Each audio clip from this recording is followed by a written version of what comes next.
Assalamualaikum warahmatullahi wabarakatuh. Perkenalkan, nama saya Sonia Putri Mulyasari, NIM 21042212 dari Program Studi Ilmu Administrasi Negara Fakultas Ilmu Sosial Universitas Negeri Padang.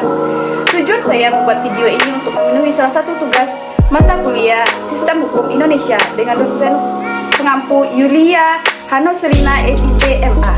Yuk langsung saja kita ke materinya. Baiklah, materi yang kita akan bahas yaitu tentang hubungan hukum. Menurut Suroso, pada prinsipnya hukum mengatur hubungan antara orang satu dengan yang lainnya. Semua hubungan dalam masyarakat tidak mungkin dilepaskan dari hukum. Oleh karena itu, hubungan hukum ialah hubungan antara dua atau lebih subjek hukum. Dalam hubungan hukum ini, hak dan kewajiban pihak yang satu berhadapan dengan hak dan kewajiban yang lain.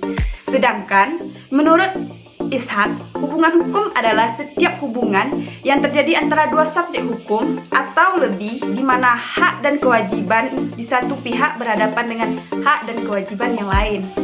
Berdasarkan definisi tersebut, pada dasarnya hukum memiliki dua segi, yaitu segi kekuasaan, kewenangan, atau hak dan segi kewajiban.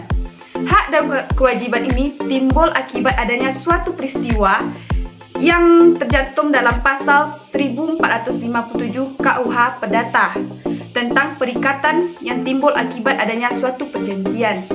Contohnya saja, A menjual tanah kepada B. Perjanjian ini menimbulkan hubungan antara A dan B yang diatur oleh hukum. A wajib menyerahkan tanah kepada B dan B wajib membayar harga tanah kepada A, serta berhak meminta tanah kepada A. Seandainya salah satu pihak tidak mengindahkan kewajibannya, maka pihak yang dirugikan itu dapat mengajukan gugatan ke pengadilan dan hakim akan menjatuhkan sanksi hukumnya. Hubungan antara A dan B yang diatur oleh hukum seperti demikianlah yang dinamakan dengan hubungan hukum. Ciri-ciri adanya hubungan hukum. Yang pertama yaitu adanya orang-orang yang hak atau kewajibannya saling berhadapan. Contohnya saja, Made menjual tanah kepada Ketut, maka Made wajib menyerahkan tanahnya kepada Ketut. Made berhak meminta pembayarannya kepada Ketut. Ketut wajib membayarnya kepada Made. Ketut berhak meminta tanah Made setelah dibayar. Yang kedua yaitu adanya suatu benda yang sah berdasarkan hak dan kewajiban. Yang ketiga, adanya hubungan dengan benda yang bersangkutan. Contohnya, Made dan Ketut mengadakan hubungan jual beli tanah. Made dan Ketut sebagai pemegang hak dan pengembang kewajiban. Sedangkan tanah adalah objek yang dijadikan dasar untuk Made dan Ketut mengadakan hubungan hukum tersebut. Jenis-jenis hubungan hukum. Yang pertama yaitu hubungan hukum bersegi satu. Dalam hal hubungan yang bersegi satu, hanya satu pihak yang berwenang, pihak lain hanya berkewajiban. Jadi dalam hubungan hukum yang bersegi satu, hanya satu pihak saja berupaya memberikan sesuatu, berbuat sesuatu, atau bertindak sesuatu sesuai pasal 1234 KUH Perdata.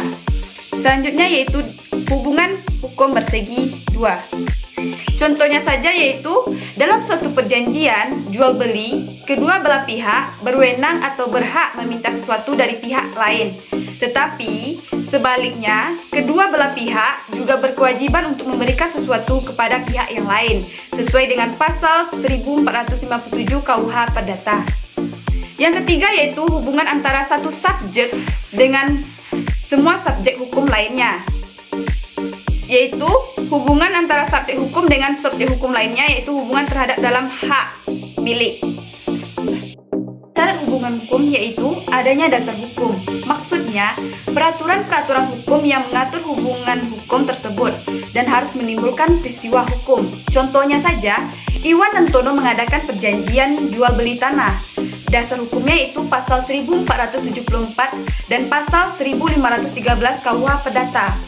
Berdasarkan contoh tersebut, tanpa adanya suatu perjanjian jual beli, dari perjanjian tersebut akan timbul peristiwa hukum jual beli, yaitu suatu perbuatan yang akibatnya diatur oleh hukum. Cakap hukum. Secara perdata, cakap hukum berarti kecakapan seseorang untuk melakukan perbuatan hukum karenanya mampu mempertanggungjawabkan akibat hukumnya. Semua orang dalam keadaan cakap bertindak kecuali mereka yang diatur dalam undang-undang. Setiap penyandang hak dan kewajiban tidak selalu berarti mampu atau cakap melaksanakan sendiri hak dan kewajibannya. Pada umumnya, sekalipun setiap mempunyai kewenangan hukum, tetapi ada golongan orang yang dianggap tidak cakap untuk melaksanakan beberapa hak dan kewajiban. Penjelasan tersebut sesuai dengan pasal 1330 KUH Perdata tentang orang yang dinyatakan tidak cakap melakukan perbuatan hukum, yaitu pertama, orang-orang yang belum dewasa atau belum cukup umur, yaitu mereka yang belum mencapai umur genap 18 tahun atau tidak lebih dahulu melangsungkan perkawinan.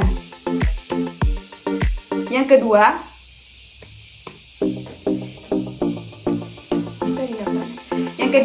mereka yang ditaruh di bawah pengampuan, yaitu orang-orang dewasa yang selalu berada dalam keadaan kurang ingatan, sakit jiwa, atau gila.